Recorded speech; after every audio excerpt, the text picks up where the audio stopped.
Hello friends and family, today I'll be drawing a satyr. Did you know that satyrs inhabit sylvan woodlands? They're interested primarily only in sport, frolicking, piping, chasing wood nymphs, etc. They also resent intrusion, however, and will drive away any creature which offends them. They can sometimes be lured and bribed with superior wine. I never knew that. Satyrs are very silent and have keen senses. Did you know that these creatures have their own tongue, and they're also able to speak Elvish? Satyrs are also known to dwell near centaurs, and have an 80% chance likely to be friendly with the latter, cooperating with them, and speaking their language. I wasn't sure how I was going to draw this female satyr, but then I thought, what if I have her in the forest somewhere, obviously, and she's surprised by someone or a noise, and she turns around and looks that direction with her eyes squinting like, who are you? Or how dare you? So I didn't like the position of the flute because it didn't look like a natural position. Like if she was playing the flute, it wouldn't be upright. So I changed it to a more natural position, which would be parallel to the ground.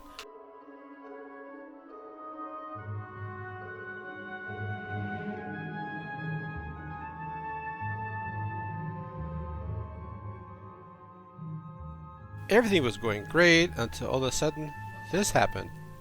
I had to charge my battery. I sketched in the other leg, but I didn't like it. It was too far out.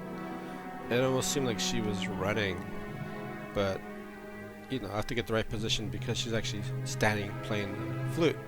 And this leg too I didn't like. It just didn't look right. Finally I thought, well, I'll just move the leg closer, and that should do it.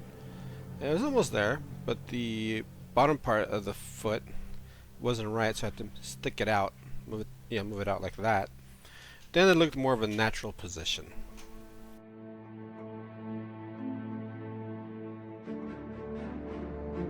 I didn't like the back. It was a little too bulky, so I thinned it down some because it looked like she had a lump back there.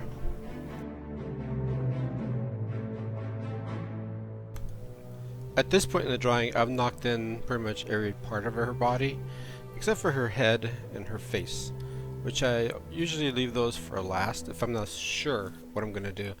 If I know what I'm going to do, I usually put that in earlier sometimes, but now I get to work on that. Here I'm trying to figure out the anatomy of her flowing hair. I'm trying to find out what works, what doesn't work, which wispy hairs are going to be flying and what direction, and to make sure it looks good, it doesn't look weird. And now I'm starting to work on the ears and this edge of her face.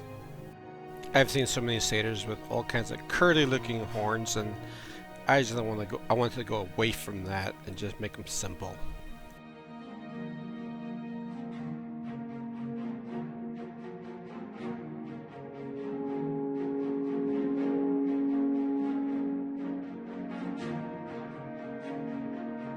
This is the initial mouth I drew for her, but I ended up going back and tweaking it because it looked a little too extreme.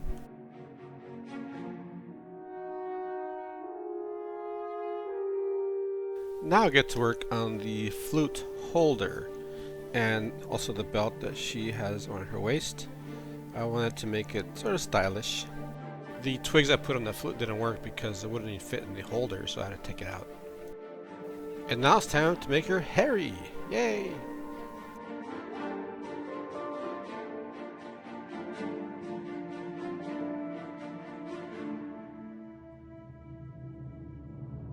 Here I went back and touched up the back of her head.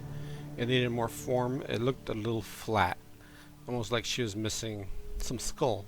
So I had to put some more hair back there and make it look more full, more rounded, so it would look good.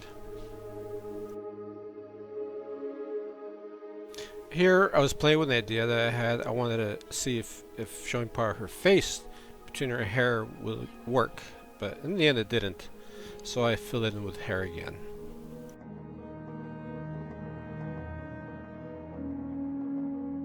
At this point of the drawing, I start darkening areas that I want interest to go to, and I start refining things and adding little things like the earrings and the detail inside the ears, and maybe work on the horns and whatnot.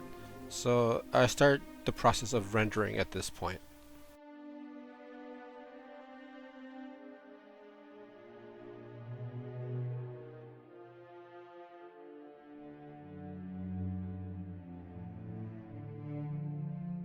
I put the arm shadow up against her ribcage to show that her arm is close to her ribcage. Uh, you know that because it's casting a shadow.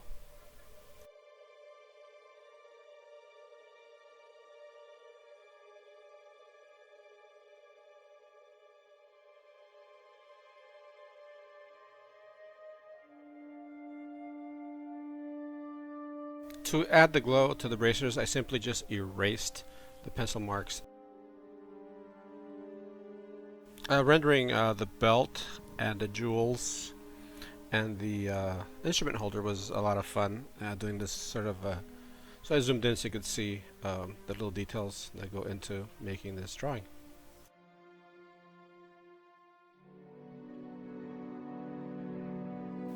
To make the jewel effect stand out, you make one end, you put a highlight, and then you sort of fade it down to a much lighter color. So it looks like light's going through it to the other side, and it looks like a jewel.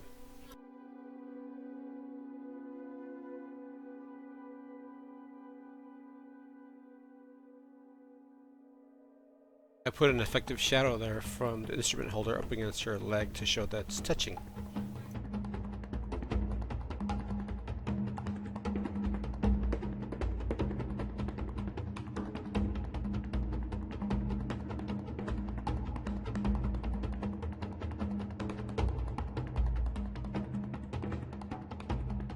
Unfortunately, when I was drawing the hoof details on the bottom and putting those two little parts behind the hoof, I don't know what you call those toes back there, I actually had to look up a reference for this. Look at the goat feet because I don't know much about goats, but unfortunately I drew it off the camera, so I had to cut that part out. Now I'm touching up and cleaning up part of the details in the leg. But later on, I go back and do some more work on the fur on her calves. I begin adding more contrast, especially to her face, her eyes, her eyebrows, and her hair, because it needed it. I'll get to work on the background, and at first I wanted to put a huge tree or log behind her, but it didn't work. I didn't like the looks of that. So I thought, well, I'll just put a shrub on her left side with smaller shrubs, and maybe a log on the bottom with smaller leaves on it, and ultimately some butterflies to her right side. So I wanted to leave the left side of the shrub sort of sketchy because it's not the main subject. It's there to support the character, so I have to be careful with my values, not to darken it too much or give it too much detail that it detracts from her.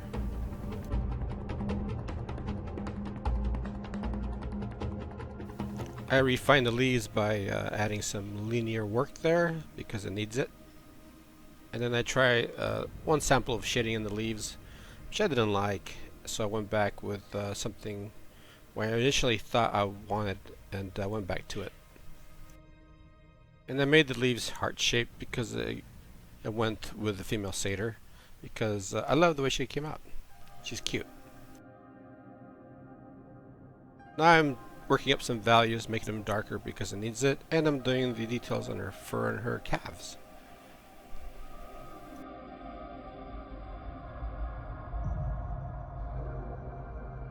And here comes the fluttering butterflies, which I wanted to have from the get-go, but I first had to obviously draw her and then the shrubs and then put the butterflies as if to say that she was playing the music for them as they danced in the air.